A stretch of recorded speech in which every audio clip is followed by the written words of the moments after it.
Hey everybody, you found it. It's the Valley's most in-depth weather forecast video, Weather for Weather Geeks. It is July the 8th, Wednesday evening, and today was yet another scorcher across the valley. 93 was the high for the second consecutive day. We didn't hit a temperature above 92 for almost 8 years, and then 2 days in a row we've had highs above that magic 92-degree threshold, and that makes it 5 of the last 6 days. With highs in the 90s. We only missed the 90s on Saturday. We stopped at 88 degrees. So a 4-day heat wave, and we'll make it 5 in a row, looks like, coming up tomorrow.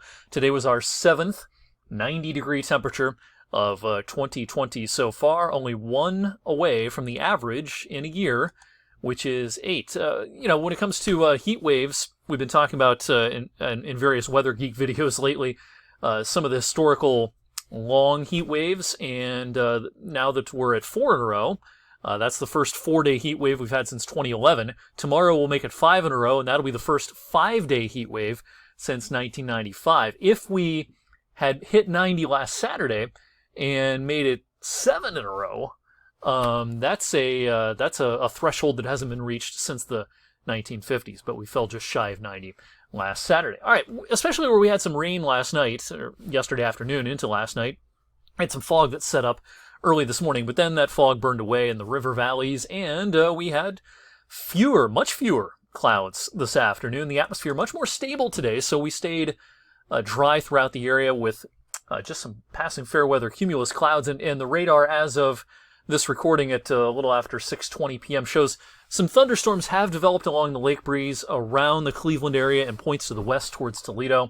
That's where they're going to largely remain this evening. I think we'll be dry in most of our TV viewing area this evening. Now, it is real muggy, so dew points are elevated in the mid-60s.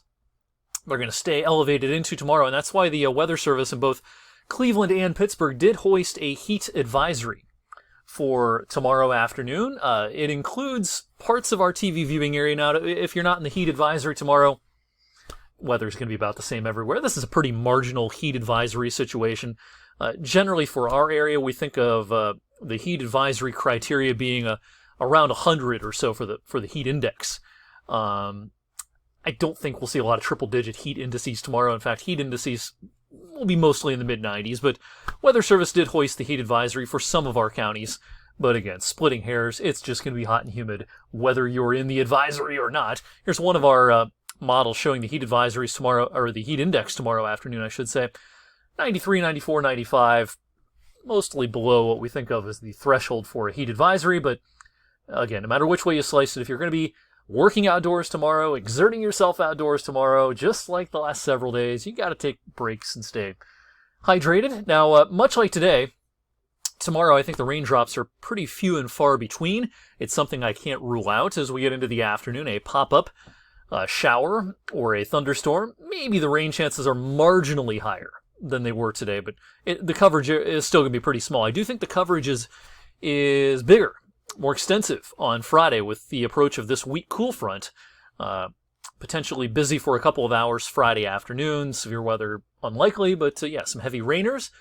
That's going to be a possibility. Showers may try to linger into Saturday, especially Saturday morning, and I think Saturday will be a different day. At least the first half of the day does look pretty cloudy, and while it will be pretty muggy, it's not going to be as hot. And so the heat wave will end for the time being, with highs this weekend in the 80s. Those dew points, though, still way up there, right into Saturday. Now, they may come down some on Sunday, and the dew points will be in that generally okay range for the first few days of next week, but the heat is going to become a story once again, I think, as we go through next week. Big heat dome over the southwestern U.S. is going to start migrating east as we go into next week, and it could set up shop in an area that would lead to some of the hottest weather we've seen in years around here, if this comes to fruition. This is the European model, which is probably towards the extreme end of the solutions for late next week as far as the temperatures go. But even if it's running a little too hot, it's still going to be awfully hot, I think, during the second half of next week. If the ridge is this strong and centered over the lower Ohio Valley, I think 95 to 97 degrees could be attainable around here.